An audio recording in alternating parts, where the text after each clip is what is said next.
Hello student, welcome back to my channel. आज हम जो कॉम्पिटिटिव जोन है आपका सेकंड चैप्टर है, सेकंड चैप्टर का जो हमारा कॉम्पिटिटिव जोन है उसको देखेंगे, क्योंकि इससे अगर देखा जाए परीक्षा में 2 से 3 क्वेश्चन जो है आपके एकदम पुट अप हो जाते हैं। ठीक है, एनसीईआरटी के ही क्वेश्चन आपके परीक्षा में आएंगे और यहाँ पे 80 क्वेश्चन टोटल दिया है इस चैप्टर का। अगर 80 क्वेश्चन को अगर अच्छे से हम तैयार कर लें तो हमारा 2 से 3 नंबर जो है हमारा फिक्स है। चलिए हम लोग स्टार्ट करते हैं। देखो यहाँ पे दिया 2022 में पूछा गया पहला क्वेश्चन। देखो बहुविकल्पीय प्रश्न, जितने सारे यूपी बोर्ड वाले बच्चे या सीबीएसई बोर्ड वाले बच्चे, उन सारे बच्चों के लिए ये है। अगर आप 80 क्वेश्चन को तैयार कर लेंगे तो आपके लिए बहुत अच्छा रहेगा, क्योंकि ये देखो कंपटीशन वाले भी क्वेश्चन, कंपटीशन से रिलेटेड इसमें क्वेश्चन भी आपके पूछे जाते हैं। लाइन बाय लाइन देखते चलेंगे। देखो पहला यहाँ पे देखो क्वेश्चन कह रहा है कि निम्न में से कौन सा कथन जो है शुक्र जनन के लिए सही है लेकिन अंड जनन के लिए सही नहीं। हमें शुक्र जनन के लिए देखना है। तो देखिए इसमें कह रहा है कि इसके फलस्वरूप जो होती है वो अगुणित युग्मक बनते हैं। युग्मक का विभेदन अर्धसूत्री विभाजन पश्चात होने के पश्चात होता है। समसूत्री विभाजन मूल कोशिका की संपत्ति में अर्धसूत्री विभाजन लगातार होता रहता है। यह अग्र पीयूष द्वारा स्रावित ल्यूटिनाइजिंग हार्मोन एलएच एवं प्रेरक पोटिका एलएसएच द्वारा नियंत्रित होता है। यह यौनारंभ में प्रारंभ होता है। यानी कि अगर देखा जाएगा निम्नलिखित में से कौन सा कथन शुक्र जनन के लिए सही है लेकिन अंड जनन के लिए नहीं सही है। तो देखो शुक्र जनन के लिए क्या होता है कि युग्मक का विभेदन अर्धसूत्री विभाजन समाप्त होने के पश्चात होता है। यानी कि युग्मक जब बनेगा वो कब बनेगा, जब अर्धसूत्री विभाजन यानी कि जब मियोसिस हो जाता है तभी आपका युग्मक जो होता है विभाजित होता है। क्योंकि लास्ट में अगर देखा जाए जब शुक्राणु का आपका निर्माण होता है तो क्या होता है कि एक स्पर्मेटोगोनिया से आपके 4 सेल बनते हैं, और वो भी एक स्पर्मेटोगोनिया में प्राथमिक आपका देखा जाएगा फर्स्ट मियोसिस से 2 सेल, फिर सेकंड मियोसिस से 2, यानी कि टोटल क्या होते हैं 4 बनते हैं। वो कब बनेगा, जब मियोसिस आपका फर्स्ट कंप्लीट होगा तभी आपका युग्मक का विभेदन होता है। अगला देखो क्या रहा है इसमें अगर देखा जाएगा, फिर देखो कह रहा है कि इसमें और क्या क्या हो सकता है। और इसमें अगर देखा जाएगा तो ये कह रहा है कि युग्मक का जो विभेदन है आपका, 1 मिनट देखो, और इसमें कह रहा है कि समसूत्री विभाजन मूल कोशिका की समाप्ति में अर्धसूत्री विभाजन जो होती है वो लगातार होती रहती है। बिल्कुल सही है। जब युग्मक का विभाजन होता है, समसूत्री अर्धसूत्री जब विभाजन हो जाती है तो क्या होता है, मूल कोशिकाओं की समाप्ति में अर्धसूत्री विभाजन जो होती है लगातार होता रहता है। यानी कि मियोसिस फर्स्ट होता है, मियोसिस फर्स्ट के बाद आपकी मियोसिस सेकेंड होती है। ठीक है, तो ये दूसरा और तीसरा भी हो गया। और इसमें अगर देखा जाएगा ये अग्र पीयूष द्वारा स्रावित ल्यूटिनाइजिंग हार्मोन एलएच एवं प्रेरक पोटिका हार्मोन एफएसएच द्वारा नियंत्रित होता है। नहीं, ये इसके द्वारा नियंत्रित नहीं होता है। ये यौनारंभ में प्रारंभ होता है। हाँ बिल्कुल, आपका यौनारंभ में प्रारंभ होता है। यानी कि अगर इसका पहला का आंसर देखेंगे तो ये हमारा बी हो जाएगा, 2, 3 और आपका 5 हो जाएगा। देखो दूसरा क्वेश्चन क्या कह रहा है कि जीवन के किस चक्र में अंड जनन जो होता है आपका प्रारंभ होता है। तो जीवन चक्र में अगर देखा जाएगा अंड जनन की जो प्रक्रिया होती है आपको बताया गया था, ऊजेनेसिस की जब प्रक्रिया होती है तो बच्ची अभी माँ के गर्भ में रहती है तभी ऊजेनेसिस की प्रक्रिया स्टार्ट कर देते हैं। यानी कि भ्रूणीय परिवर्धन, यानी कि भ्रूणीय परिवर्धन, यानी कि जब वो भ्रूण अपनी माँ के गर्भ में थी यानी कि भ्रूणीय अवस्था में थी तभी वो अंड जनन की प्रक्रिया स्टार्ट कर देती है। देखो बच्चों तीसरा क्वेश्चन देखो क्या कह रहा है। तीसरा क्वेश्चन ध्यान से देखिएगा। कह रहा है कि निम्न 2 कथन दिए गए हैं। इसमें से कह रहा है कि शुक्राणु का शुक्र जनन नलिका में मोचन को स्पर्मिएशन कहते हैं। और दूसरा कह रहा है कि शुक्राणु जनन शुक्राणु से शुक्राणु बनने की प्रक्रिया ऊपर दिए गए कथनों के प्रकाश में निम्न विकल्पों में से सबसे उचित उत्तर का चयन कीजिए। तो देखो इसमें क्या हो सकता है, अगर देखा जाएगा तो आपका ये जो आपका शुक्र जनन और शुक्र जनन नलिकाओं में मोचन यानी कि स्पर्मिएशन होता है। बिल्कुल सही है, शुक्राणुओं का शुक्र जनन नलिकाओं में ही क्या होता है, मोचन होता है, यानी कि स्पर्मिएशन की क्रिया होती है। और स्पर्मिएशन की क्रिया में क्या होता है कि अभी आपका शुक्राणु जो होता है वो सही से बना नहीं होता है, क्योंकि लास्ट में जब आपका स्पर्मेटिड्स बनते हैं तब सारे के सारे शुक्राणु जो होते हैं आपके अलग होते हैं। यानी कि इसमें अगर देखा जाएगा, और दूसरा क्वेश्चन कह रहा है कि शुक्राणु जनन शुक्राणु जनन से शुक्राणु बनने की प्रक्रिया ऊपर दिए गए कथनों के प्रकाश में निम्न विकल्पों में से सबसे उचित उत्तर का चयन कीजिए। तो इसमें आपका सी हो जाएगा। दोनों कथन फर्स्ट और कथन सेकंड जो है दोनों सही है। यानी कि शुक्राणु की जब निर्माण होता है तो उस प्रक्रिया को हम स्पर्मिएशन कहेंगे। स्पर्मिएशन के बाद लास्ट में आपका स्पर्मेटिड्स बनता है। शुक्राणु जनन से शुक्राणु बनने की प्रक्रिया है, बिल्कुल सही है। यानी कि शुक्र जनन से क्या होता है, शुक्राणु जनन से शुक्राणु जन से शुक्राणु बनने की प्रक्रिया हमारी क्या है, स्पर्मिएशन है। ये हमारा बिल्कुल जो है आंसर आपका सही है।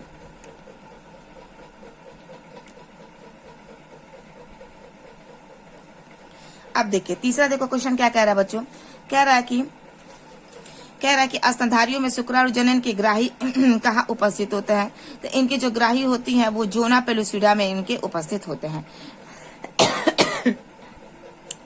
अगला क्वेश्चन कह रहा है कि स्राव गर्भता में उत्तरदायी में कौन रिलैक्सिन हार्मोन को स्रावित करता है, तो रिलैक्सिन हार्मोन जो होता है वो आपका पीत पिंड स्रावित करता है, क्योंकि रिलैक्सिन हार्मोन जो होती है वो लास्ट में ही स्रावित होता है, क्योंकि वो क्या करती है, जो गर्भाशय की जो दीवार होती है, जो यानी कि गर्भाशय की अगर दीवार का मतलब क्या होता है बच्चों, कि ये जो फीमेल का जो सिस्टम है, इस फीमेल का सिस्टम में इसका जो सर्विक्स है और इसका जो वजाइनल ओपनिंग है, यहाँ आसपास के जो भी इसके टिश्यू वगैरह होती है उसको क्या कर देती है, रिलैक्स कर देती है।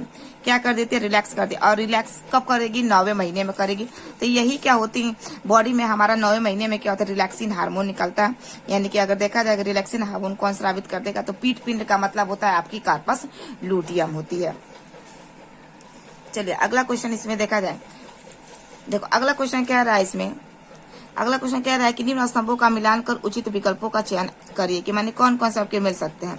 यहाँ पे देखो कह रहा है कि अपरा जो होती है क्या है, फिर जोना पेलुसिडा क्या है, कि बल्बो यूरेथ्रल ग्रंथियां क्या है, कि लेडिंग कोशिका क्या होते हैं। तो इसमें अगर देखा जाएगा आपका अपरा जो होती है वो आपकी कहाँ होती है, अपरा आपका देखा जाएगा तो ये आपकी अंडाणु की परत होती है, सॉरी शिश्न का स्नेहन, फिर आपका क्या है जोना पेलुसिडा है, फिर आपकी क्या है बल्बो यूरेथ्रल ग्रंथि है, और फिर आपकी क्या है लीडिंग सेल्स है। तो लीडिंग कोशिकाएं क्या करती है बच्चों, एंड्रोजन का निर्माण करती हैं, बिल्कुल सही है। फिर आपका देखा जाएगा यहाँ पे जोना पेलुसिडा क्या करती हैं, तो जोना पेलुसिडा आपका देखा जाएगा तो ये आपके अंडाणु की परत होती है। फिर बल्बो यूरेथ्रल ग्रंथियां जो होती हैं वो आपके अगर देखा जाएगा तो ये शिश्न का स्नेहन करती हैं, और लास्ट वाली क्या है आपकी लीडिंग सेल्स हैं। तो लीडिंग सेल्स में अगर देखा जाएगा तो ये क्या होती है, एमानो जरायु गोनेडोट्रोपिंग के सिक्रेशन से एलएच एफएसएच आपका निकलता है, और लीडिंग पे क्या कर देता है बच्चों, इफेक्ट कर देता है। ठीक है, तो इसका जो आंसर होगा तुम लोगों का, इसका आंसर आपका सी होगा। इसका आंसर कौन सा होगा, सी होगा, क्योंकि इसमें देखा जाएगा ये पहला अपरा है, सॉरी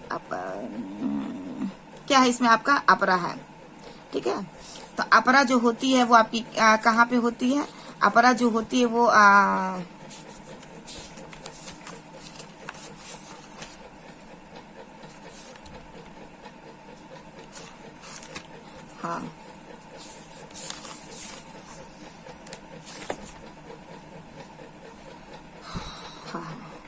हाँ देखो बच्चों, अपरा जो होगी हमारी अंडाणु की परत हो जाएगी, यानी कि इसका आंसर कौन सा हो जाएगा हमारा, ये हो जाएगा, दूसरा हो जाएगा। दूसरा इसलिए होगा क्योंकि अपरा जो है वो मानव जरायु गोनेडोट्रोपिंग के रिलीजिंग से बनती है। फिर जोना पेलुसिडा जो है हमारी जोना पेलुसिडा वो हमारी किसकी परत होती है, वो अंडाणु की परत होती है, क्योंकि अंडे के बाहर क्या होती है बच्चों, दीवार होती है पतली पतली, ये क्या होती है, जोना पेलुसिडा होती है। फिर तीसरा अगर देखा जाएगा सी, तो सी जो है बल्बो यूरेथ्रल ग्रंथि जो होती है शिश्न का स्नेहन करती है, क्योंकि ये जो यूरिनरी मार्ग आती है तो इस यूरिनरी मार्ग पे कहते हैं जो छोटे छोटे बल्ब जैसे स्ट्रक्चर होते हैं जिसे हम बल्बो यूरेथ्रल ग्रंथि कहते हैं। और चौथा अगर देखा जाएगा जो हमारी लीडिंग सेल्स है, वो लीडिंग सेल्स में क्या होती है, एंड्रोजन आपके हार्मोन्स को निकालती है, यानी कि जिसे हम क्या कहते हैं, टेस्टोस्टेरोन हार्मोन्स कहते हैं। तो ये आपका दूसरा वाला जो आंसर है आपका क्या है, सही है। अब देखो अगला क्या कह रहा है, सातवां क्या क्या है, निम्न में से कौन ग्राफियन पुटिका में अंडाणु का मोचन करती है। तो अंडाणु का अगर मोचन देखा जाएगा तो एलएच की उच्च जो है आपकी सांद्रता करती है, यानी कि इसका आंसर जो था 80 हो जाएगा। फिर देखो कह रहा है कि निम्न वर्गों में अगुणित कोशिकाओं में सही विकल्प का चयन करिए, तो कौन सी सही विकल्प हो सकती है। तो इसमें देखा जाएगा प्राथमिक अंडक, फिर द्वितीयक अंडक, फिर आपका शुक्राणु प्रसूम, फिर द्वितीयक शुक्राणु कोशिका, फिर प्रथम ध्रुव पिंडक, फिर आपका क्या होता है अंडाणु होता है, फिर शुक्राणु जनक, फिर प्राथमिक शुक्राणु, फिर कोशिका शुक्राणु परसु, फिर प्राथमिक शुक्राणु कोशिका, द्वितीयक शुक्राणु कोशिका या द्वितीयक ध्रुवपिंड। इसका आंसर जो होगा वो आपका कौन सा होगा, वो बी होगा। द्वितीयक शुक्राणु कोशिका जो है वो प्रथम जो होते ध्रुवपिंड बनता है। फिर आपका अगर देखा जाएगा अगुणित कोशिकाओं में सही विकल्प जो है फिर क्या होती है आपकी अंडा जो होती है उसका जो है निर्माण होता है। 9वां इसमें क्या करें कि निम्न स्तंभों पर मिलान कर सही विकल्पों का चयन करिए। तो इसमें सही विकल्प आपका कौन सा होगा, कौन सा प्रश्न है बच्चों आपका, 9वां है। कौन सा प्रश्न है, 9वां। तो देखो इस 9वें में क्या हो जाएगा तुम्हारा, 9वें में देखो क्या होगा, अंडाशय जो होती है वो मानव जरायु गोनोडोट्रोपिक, फिर अपरा क्या करती है, फिर आपकी पीत पिंड क्या करती है, फिर आपकी लीडिंग जो होती है सेल्स क्या करती है। तो यानी कि अगर देखा जाएगा अपरा जो अंडाशय जो होता है वो मानव जरायु गोनोडोट्रोपिक क्या करती है, अंडाशय से निकलता है। अंडा जब अंडाशय के अंदर जो अंडाणु होते हैं उसको निकालने के लिए अगर देखा जाएगा ये आपके गोनेडोट्रोपिन रिलीजिंग हार्मोन सिक्रेट होते हैं यौनावस्था में। फिर आपका देखा जाएगा ये जो अपरा होती है वो एस्ट्रोजन और प्रोजेस्टेरोन दोनों का स्राव करती है। फिर आपका क्या है, पीत पिंड यानी कि कार्पस लूटियम आपका क्या है, एस्ट्रोजन है। फिर आपकी लीडिंग सेल्स क्या है, तो लीडिंग सेल्स जो होती है आपकी प्रोजेस्टेरोन है। तो यानी कि अगर देखा जाएगा इसका जो आंसर है वो आपका चौथा हो जाएगा, पहला दूसरा तीसरा चौथा बिल्कुल लाइन से दी हुई है चौथा। फिर देखो अगला क्या कह रहा है, 10वां कह रहा है कि नर जनन तंत्र में शुक्राणु कोशिका में परिवहन के सही क्रम का चयन करिए। इसका सही क्रम देखो यहाँ पे नीट 2020 में दिया हुआ है क्वेश्चन। इसमें अगर देखा जाएगा तो आपका सही क्रम क्या हो सकता है, तो वृषण, अधिवृषण, शुक्रवाहिनी नलिका, शुक्र जालिका, वृषण, वक्षण नाल, फिर मूत्र मार्ग। इसमें इसका सही आंसर अगर देखा जाएगा बच्चों तो इसका जो सही आंसर होगा क्या क्या कैसे कैसे हो सकता है आप लोग बताइए। इसमें देखो इसका जो आंसर होगा वो हमारा बी हो सकता है। पहले क्या होती है, शुक्र जनन नलिका हमें वृषण के अंदर होती है, फिर शुक्र जनन नलिका क्या होती है आगे वृषण जाल के अंदर खुलती है, फिर वृषण जाल के बाद क्या होती है शुक्र वाहिकाएं निकलती हैं जो आपकी 10 से 12 लंबी लंबी ट्यूब्स होती है, शुक्र वाहिकाएं निकल, फिर शुक्र वाहिका क्या करती है आगे चल के अर्धवृषण में खुलती है। देखो ध्यान से अगर देखा जाएगा तो ये हमारा क्या है, स्कॉटम है। स्कॉटम के अंदर क्या होता है हमारा टेस्टिस होता है, और इस टेस्टिस के अंदर क्या होते हैं हमारे लोब्स होते हैं। तो देखो ध्यान से क्या हो रहा है, यहाँ पे क्या होती है सेमिनिफेरस ट्यूब्स होती है, ये आगे इसमें किसमें खुलती है, रेटे टेस्टिस में खुलती है। फिर रेटे टेस्टिस क्या होती है यहाँ पे वृषण जाल बनाती है, फिर वृषण जाल के बाद क्या होती है ये आगे चल के अगर देखा जाएगा ये वास एफरेंसिया होती है, वास एफरेंसिया मिलकर लंबे स्ट्रक्चर बनाती है जिसे हम एपिडिडाइमिस कहते हैं, और एपिडिडाइमिस आगे चल के आपका वास डिफरेंस बनाती है। ठीक है, ये वास डिफरेंस बना रही है। तो देखो क्या होगा इसमें, शुक्र जनन नलिका, फिर उसके बाद किसमें खुलेगी, वृषण नलिका में खुलेगी, फिर शुक्रवाहिका में खुलेगी, फिर आपकी अधिवृषण में खुलेगी, फिर शुक्रवाहक वास डिफरेंस में खुलेगी, फिर स्खलन वाहिनी एग्जैकुलेटरी में खुलेगी, फिर मूत्र मार्ग होगा, फिर मूत्र मार्ग के बाद क्या होता है शिश्न के रास्ते जिसे यूरोथ्रल मीटर्स कहते हैं जहाँ पे ओपनिंग होती है वहां से हम क्या कर देते हैं यूरिन को या स्पर्म को हम बाहर की तरफ निकाल देते हैं, यानी कि जिसे हम सेवन करते हैं। अगला यहाँ पे कह रहा है कि अंडाणु केंद्रक से द्वितीय पिंड कब बाहर निकलते हैं, तो द्वितीय पिंड आपका देखा जाएगा शुक्राणु में प्रवेश करने के बाद, लेकिन निषेचन से पहले क्या हो जाते हैं ये आपके बाहर की तरफ निकल जाता है, क्योंकि शुक्राणु जब प्रवेश कर देता है तो इसका उसके बाद इसका कोई महत्व नहीं रह जाता। तो अंडाणु केंद्रक से द्वितीय ध्रुव पिंड जो होता है वो बाहर आपकी निकल जाती है, यानी कि जब फर्टिलाइजेशन नहीं होता है तो आपकी बाहर की तरफ निकल जाती है।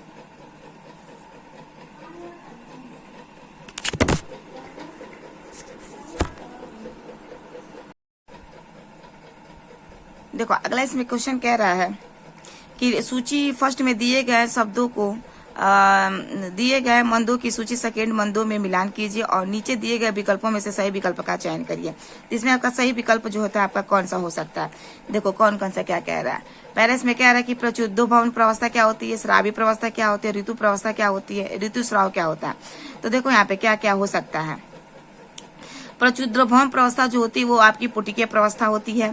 दूसरा अगर इसमें देखा जाएगा जो आपकी श्रावी प्रवस्था होती है वो आपकी पीत पिंड प्रवस्था होती है, और जो आपकी ऋतुस्राव होती है वो गर्भाशय अंत स्तर का क्या होता है विघटन होता है। ठीक है, तो सीधे सीधे इसमें दिख रहा है आपका इसका आंसर कौन सा हो जाएगा आपका पहला, क्योंकि ऋतुस्राव कैसे होते हैं जब आपका गर्भाशय की अंत स्तर जो होती है आपकी टूटती है तो ऋतुस्राव का निर्माण होता है। फिर देखो इसमें अगला क्वेश्चन कह रहा है कि इसमें गर्भ निरोधक जो होती है आपकी सहेली कौन सी है, तो गर्भ निरोधक सहेली अगर देखा जाएगा एक आईयूडी है, इंट्रायूटेरिन डिवाइस है, माताओं में एस्ट्रोजन की सांद्रता को बढ़ाता है एवं अंडोत्सर्ग को रोकता है।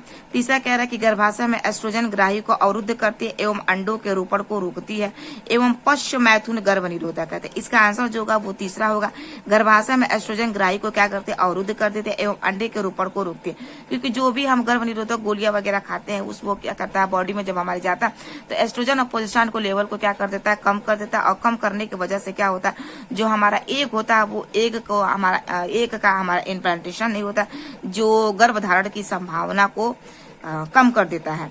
तो ये आपका जो गर्भनिरोधक शैली जो होता है वो हमारा आंसर जो होता है वो हमारे सी हो जाएगा। अगला देखो क्या रहा है कि इसमें शुक्राणु जनन शुक्राणु जनन एवं शुक्राणुयन में क्या अंतर है। तो देखो इसमें क्या हो सकता है, इसमें कह रहा है कि शुक्राणु जनन में शुक्राणुओं का सर्टोली कोशिकाओं से शुक्रजनक नलिका की गुहिका में मोचन होता है, जबकि शुक्राणुयन में शुक्राणु बनते हैं। शुक्राणु जनन में शुक्राणु बनते हैं जबकि शुक्राणुओं में शुक्राणु परशु बनते हैं। शुक्राणु जनन में शुक्राणु परशु बनते हैं जबकि शुक्राणुओं में शुक्राणु बनते हैं। शुक्राणु जनन में शुक्राणु बनते हैं जबकि शुक्राणुओं में शुक्राणुओं का सर्टोली कोशिकाओं में शुक्र जनन नलिकाओं की गुहिका में क्या हो जाता है बच्चों, मोचन हो जाता है। इसका कहने का मतलब ये है कि शुक्राणु जनन की नलिका होती है जो हमारे टेस्टिज होता है, उस टेस्टिज के अंदर जो लोब्स होते हैं जिनकी संख्या 250 होती है, उनमें शुक्राणु क्या होता है बनता है, और बनने के बाद क्या होती हैं सर्टोली सेल्स जो होती हैं, सर्टोली सेल्स जिसे हम क्या कहते हैं लीडिंग सर्टोली सेल्स आपकी अलग होती है, लीडिंग सेल्स आपकी अलग होती है। सर्टोली सेल्स को ही हम नर्स सेल्स कहते हैं। ये नर्स सेल जो होती है वो शुक्राणु को भोजन देने का कार्य आपकी करती है। 15वां क्वेश्चन देखा जाएगा, कह रहा है कि सगर्भता को बनाए रखने के लिए अपरा कौन से हार्मोन जो होती है आपकी स्रावित करती है। तो अपरा जो होती है आपकी HCG, HPL, प्रोजेस्टेरॉन और एस्ट्रोजन क्या करती है, निर्माण करती है। अगला कह रहा है कि स्तनपायी भ्रूण की बाह्य भ्रूणीय झिल्ली उल्ब किससे बनती है। तो ये आपकी बाह्य जनन अस्तर एवं मध्य जनन अस्तर द्वारा ही बनता है। अगला इसमें क्वेश्चन कह रहा है कि जनन के लिए आवश्यक हाइपोथैलेमिक हार्मोन GnRH किस पर कार्य करता है। तो आपका अगर देखा जाएगा अग्र पीयूष ग्रंथि पर LH और FSH के स्रावण को क्या कर देता है, उद्दीपित कर देता है। क्योंकि बॉडी में जब यौनावस्था आती है तो यही हमारा जो गोनाडोट्रोपिन रिलीजिंग हार्मोन है वो हमारे पिट्यूटरी पे एक्ट करता है, और पिट्यूटरी यही 2 प्रकार के हार्मोन निकालती है जिसका नाम है LH ल्यूटिनाइजिंग हार्मोन, और एक का नाम है FSH जिसे हम फॉलिकल स्टिमुलेटिंग हार्मोन के नाम से जानते हैं। तो ये हमारा जो बी वाला है वो हमारा क्या होगा बच्चों, सही होगा। अगला देखो इसमें कह रहा है 18वां क्वेश्चन क्या कह रहा है, इस सब आप ध्यान से पढ़ लेंगे क्योंकि इसमें से आपका 2 से 3 नंबर आपका फिक्स है। आप चैप्टर पढ़ लेंगे तो आपको चैप्टर जब पढ़ लेंगे तो बिल्कुल आसानी तरीके से आप इस क्वेश्चन का सॉल्व भी अच्छे तरीके से कर सकते हैं। कह रहा है कि कापर मोचित आयुडी में कापर आयनों का क्या कार्य है। तो ये शुक्राणु की गतिशीलता और निषेचन क्षमता को क्या करते हैं, कम कर देते हैं। बिल्कुल सही है, यही आपका पहला आंसर होगा। कह रहा है कि मनुष्य में निषेचन व्यवहारिक रूप से तभी संभव है जब शुक्राणु योनि में तभी मुक्त हो जाते हैं जब फैलोपियन नलिका में अंड हाल में ही आपका मुक्त हुआ है। दूसरा क्वेश्चन कह रहा है कि जब शुक्राणु वो अंड एक साथ फैलोपियन नलिका में एम्पुलरी स्तमिक जंक्शन पर परिवहत हो। तो बिल्कुल सही है क्योंकि जब एक बार शुक्राणु इंटर करता है तो वो शुक्राणु इंटर करने के बाद जो फर्टिलाइजेशन की क्रिया होती है वो फीमेल के फैलोपियन ट्यूब में स्तमस और एम्पुला जंक्शन पे ही होगा। तो ये पूछता है कि कौन सा जंक्शन होगा, तो देखो यहाँ पे दिया भी है एम्पुलरी और आपका स्तमित जंक्शन पे, यानी कि इसका जो आपका आंसर है वो आपका कौन सा होगा बच्चों, बी वाला होगा। कह रहा है कि नर मेढक में शुक्राणुओं के सही पथ का चयन करिए। तो इसमें अगर देखा जाएगा बिल्कुल वही है, वृषण होगा, फिर वहां से फ्रेंसिया होगी, फिर ब्रिक होगी, फिर बिडर्स नाल होगा, फिर मूत्र जनन नलिका है, फिर आपकी कुलेका। तो ये जो क्वेश्चन है ये आपका देखा जाएगा ये नीट वाले में आपका काकरोच और जो मेंढक वगैरह में होता है क्वेश्चन पुटअप होते हैं वो दे देता है, लेकिन ये हमारे यूपी बोर्ड के लिए नहीं ठीक है, नहीं पूछ सकता। फिर देखो कह रहा है कि कैपेसिएशन आपका संभव होता है इपिडिडाइमिस में, वास डिफरेंस में, मादा जननिक पथ में और रेटेटेस्टिस में। तो आपके कैपेसिएशन का मतलब होता है मादा जननिक पथ में ये क्रिया जो होती है संपन्न होती है। कैपेसिएशन का मतलब ही होता है कि जैसे आपका टेस्ट बेबी वगैरह होते हैं ना, तो वैसे इसमें क्या होता है कैपेसिएशन होता है।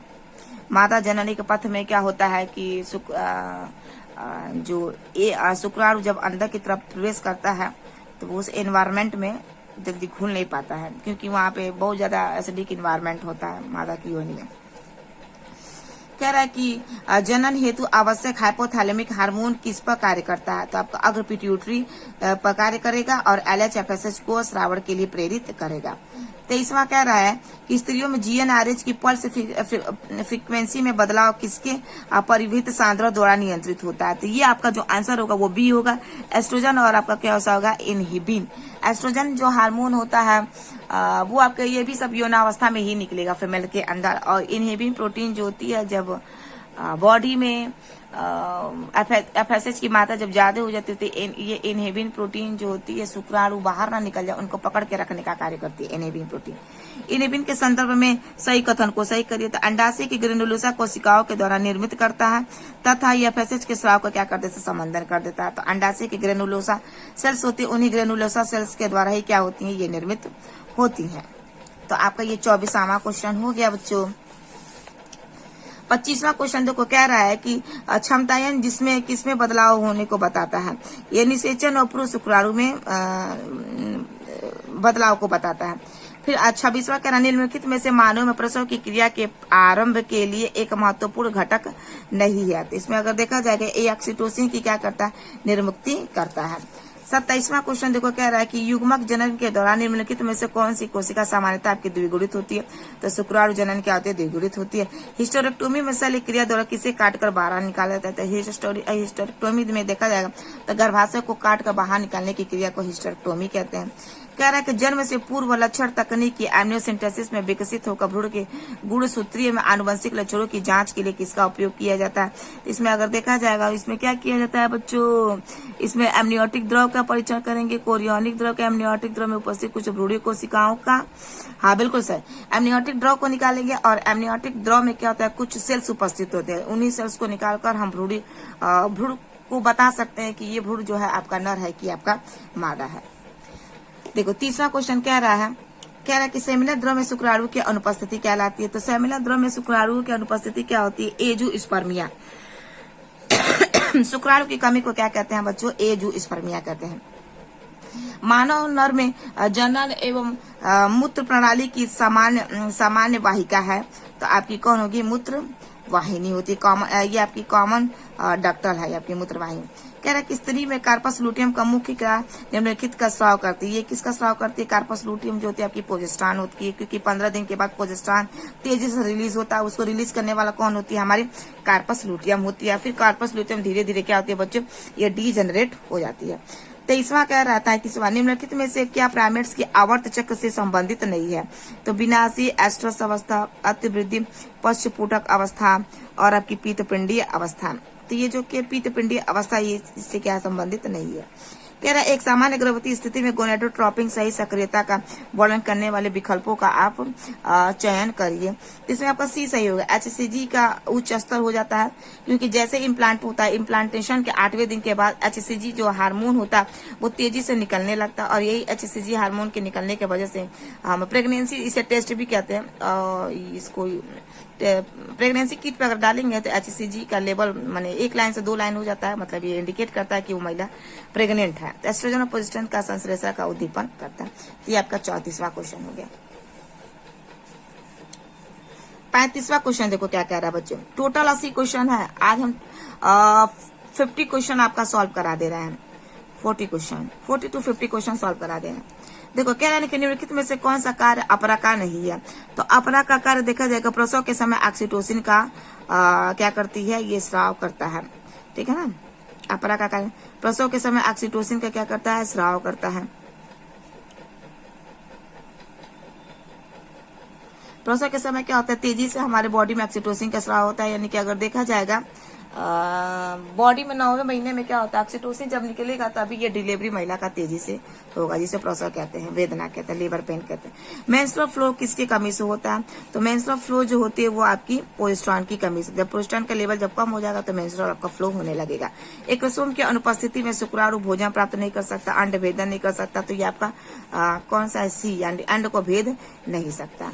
अगला 38वां कह रहा है कि विदलन के संदर्भ में सत्य कथन क्या है।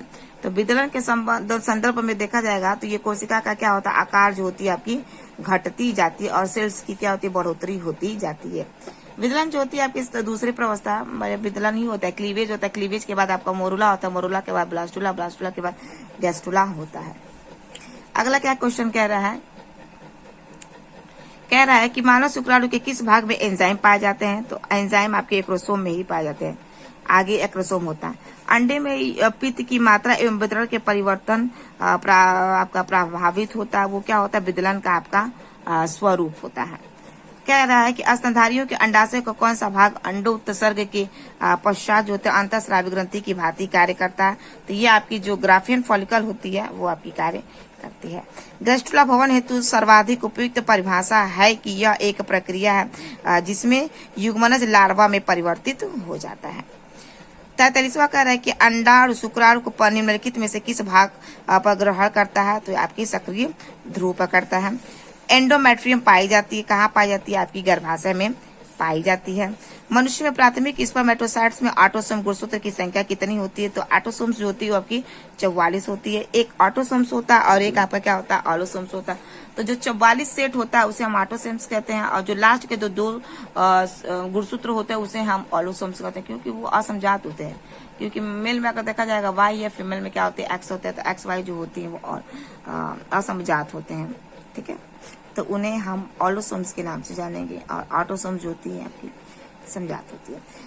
46वां कह रहा है कि विकासशील भ्रूण की गति तथा उसके ऊपर बालों का उत्पन्न होना गर्भाधारण के किस महीने में होता है? तो ये गर्भाधारण के 5वें महीने में, क्योंकि 5वें महीने में बच्चे के शरीर के ऊपर बाल आपके अच्छे तरीके से आ जाते हैं। 47वां आपका क्वेश्चन कह रहा है कि निम्नलिखित में से कौन सा रचना भ्रूणीय बाह्य जनन स्तर से विकसित होती है? तो वो आपकी मस्तिष्क जो होती है भ्रूणीय बाह्य जनन स्तर, बाह्य जनन स्तर से मस्तिष्क का डेवलपमेंट होने लगता है। फिर कह रहा है कि कार्पस लूटेम साबित करती है, प्रोजेस्टेरॉन करती है। निम्नलिखित में से कौन सा बाह्य भ्रूणीय कला स्वभाव उत्सर्जी है? तो आपका एलेंटाइस है, क्योंकि गर्भाशय के चारों तरफ 4 दीवारें पाई जाती है, एमनियन, कोरियन, आपका योक सैक और आपका एलेंटाइस। यही 4 आपकी दीवारें जो होती हैं वो आपकी पाई जाती है। निम्नलिखित में से कौन शुक्राणु को पोषण प्रदान करता है? हम जैसा कि जानते हैं कि सर्टोलिसिस करती है। निम्नलिखित अवस्था में भ्रूण क्या कहलाते हैं? कोशिकीय अवस्था में भ्रूण जो होता है वो आपका क्या होता है?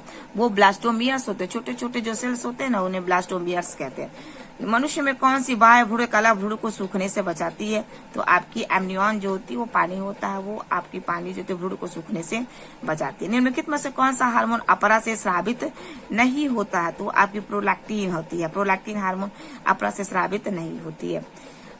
आपका अगला है 54वां कह रहा है कि नोट्रोकार्ड कंकाल तंत्र तथा त्वचा की डर्मिस का विकास करता है, वो भी आपका मध्य जनन स्तर से ही होता है। मध्य जनन स्तर में अगर देखा जाएगा जो बीच वाला स्तर होता है कंकाल तंत्र वगैरह आपके देखा जाएगा फर्स्ट ट्राइमेस्टर के लास्ट में ही कंकाल तंत्र क्या होते हैं वो आपके डेवलप हो जाते हैं।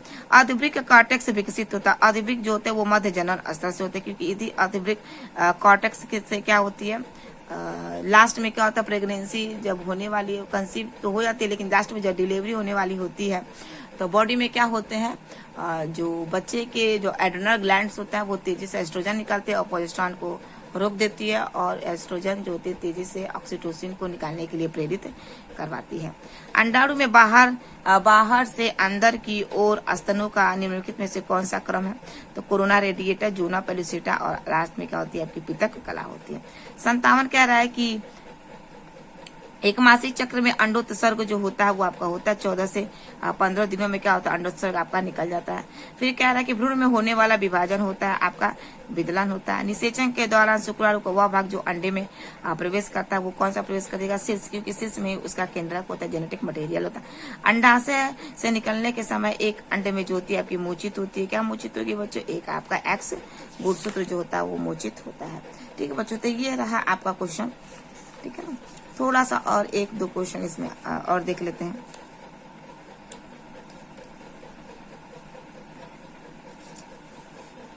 देखो यहाँ पे क्या रहा है 80। देखो क्वेश्चन कह रहा है कि बच्चे के जन्म के समय स्रावित दुग्ध जो होती है आपकी कहलाती, तो क्या कहलाएगी? आपका दुग्ध होता है। स्पर्मियोजेनेसिस से आपका क्या तात्पर्य है? तो स्पर्मियोजेनेसिस से आपका देखा जाएगा स्पर्मेटिड का स्पर्म में क्या होता है? रूपांतरण होता है। 78 में अगर देखा जाएगा तो आपका क्या होगा? बिना निषेचन के अंडे का भ्रूण का विकास कहलाता है, वो आपका क्या होता है? आपका देखा जाएगा 78 का जो होता है आपका डी होता है एपोगेमी होता है। स्त्रियों में मासिक चक्र की किस अवस्था में अंडोत्सर्ग निकलता है? तो अंडोत्सर्ग आपका देखा जाएगा श्रावणीय अवस्था में समाप्त होने से पहले जो होती है वो आपका निकलना स्टार्ट होता है। 76 अगर देखा जाए इसमें क्या रहा है बच्चों, देखो 74 देखो क्या निम्नलिखित में से कौन सी संरचना जो भ्रूणीय अंतः जनन स्तर से विकसित होती है? तो 74 में अगर देखा जाएगा बच्चों तो पहला इसका हो जाएगा आहार नाल एवं श्वसन अंग जो होती है वो आपका अंतर जनन स्तर से क्या होता है, अच्छे तरीके से डेवलप होने लगता है। 75 में क्या है, निम्नलिखित में से कौन सा तंत्र मध्य जनन स्तर से नहीं बनता। तो मध्य जनन स्तर से कौन कौन सा नहीं बनेगा बच्चों, तो इसका इसमें जो होगा वो आपका सी हो जाएगा, क्योंकि मध्य जनन स्तर से ये सी जो होता है नहीं बनता है, वो आपका बाह्य जनन स्तर से ही तंत्रिका तंत्र का डेवलपमेंट आपका होने लगता है। ठीक है बच्चों, तो ये हो गया।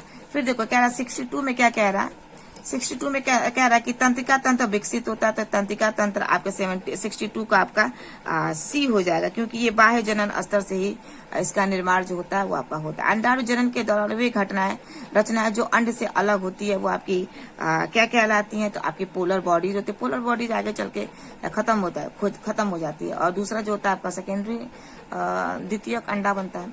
4 प्राथमिक शुक्र कोशिकाओं से कितने शुक्राणु का निर्माण होगा, तो 64 का आपका देखा जाएगा, इसमें 4 से 4 ही का निर्माण होता है। सी आपका हो जाएगा 16, 4 होगा तो 4 चौके 16, 1 से 4 बनता है, दूसरे से 4, तीसरे से 4, चौथे से 4, तो 16 बने, क्योंकि एक स्पर्मेटोगोनिया से 4 शुक्राणु ही बनते हैं। एक क्रोमोसोम का निर्माण किससे होता है बच्चों, तो गोल्गी बॉडी से होता है, इसका बी हो जाएगा। मानव विषय में सर्टोली कोशिका पोषण का कार्य करती है, इसके अतिरिक्त इससे स्रावित हार्मोन क्या होते हैं, तो सर्टोली सेल्स अगर देखा जाएगा तो इनहिबिन को भी निकालती है। ठीक है, तो 66वां ये भी इनहिबिन का मतलब शुक्राणु को पकड़ के रखने का भी कार्य करती है। मासिक धर्म का प्रारंभ स्त्रियों में कहलाता है, तो मासिक धर्म जो होती है वो मेनार्की होता है। चक्र जो चलता है मेंस्ट्रुअल साइकिल होता है, और जब खत्म होता है तो उसे हम मेनो 5 कहते हैं। तो 67 का आपका डी हो जाएगा। न जनक की कौन सी कोशिकाएं जो होती है आपकी अगुणित होती है, तो 68 का आपका सी हो जाएगा, द्वितीयक स्पर्मेटोसाइट्स। निम्नलिखित में से किसमें स्पर्मियोजेनेसिस होता है, तो स्पर्मियोजेनेसिस आपका क्रिया कितने थे, तो स्पर्मियोजेनेसिस आपके स्पर्म के अंदर होता है, तो इसका पहला आपका हो जाएगा स्पर्मेटिड हो जाएंगे। शुक्राणु में उपस्थित लैक्टिक एंजाइम कौन सा है बच्चों, तो शुक्राणु में उपस्थित लैक्टिक एंजाइम जो होती है वो आपकी बी है, एस्ट्रोजीनेज। एस्ट्रोजीनेज है आपका। ठीक है, फिर कह रहा है कि वह रचना जो विकसित भ्रूण को प्लासेंटा से जोड़ने का कार्य करती है, तो आपकी कौन होती है, नाभि रज्जु होती है, अम्बिलिकल कॉर्ड होते हैं। अम्बिलिकल कॉर्ड ही बच्चा और प्लासेंटा के बीच में होती है। वह हार्मोन जो गर्भाशय को गर्भाधारण करने एवं गर्भ के विकास के लिए तैयार करता तथा स्रावित होता, वो आपका कौन हो जाएगा, तो बी हो जाएगा, कार्पस लूटियम। कार्पस लूटियम तेजी से बहुत ज्यादा मात्रा में प्रोजेस्टेरॉन निकलता है, और ये 9 महीने तक निकलता रहता है, जिससे हमारा गर्भ का विकास तेजी से होता है और गर्भ को संरक्षित करने का कार्य भी करता है। लास्ट कह रहा है कि एक स्त्रियों पुरुषों के जनन की एक जनन कोशिका अर्धसूत्री विभाजन करना प्रारंभ करे, तो उत्पन्न अंडाणु एवं शुक्राणु की संख्या का आपका अनुपात क्या होगा, तो आपका सी होगा। ठीक है, तो बच्चों तो ये आपका टोटल 80 क्वेश्चन हो गया। आप इसको अगर अच्छे से तैयार कर लेते हैं तो आपका 2 से 3 नंबर आपका फिक्स है। आई होप आपको वीडियो अच्छी लगी तो प्लीज लाइक शेयर और सब्सक्राइब करिए, और चैनल को ज्यादा से ज्यादा फॉलो करिए। अगला जो आपका टॉपिक होगा वो आपका जो आपका तीसरा चैप्टर है रिप्रोडक्टिव हेल्थ, उसमें का आपको बहुविकल्पी क्वेश्चन आपको सॉल्व करा देंगे। बाकी इसी तरह हम चैप्टर वाइज तो हम पढ़ भी रहे हैं और क्वेश्चन भी सॉल्व करते रहेंगे, तो एक समय ऐसा आएगा कि हमारा अच्छे तरीके से बायोलॉजी पूरा आपका तैयार हो जाएगा। Thank you so much.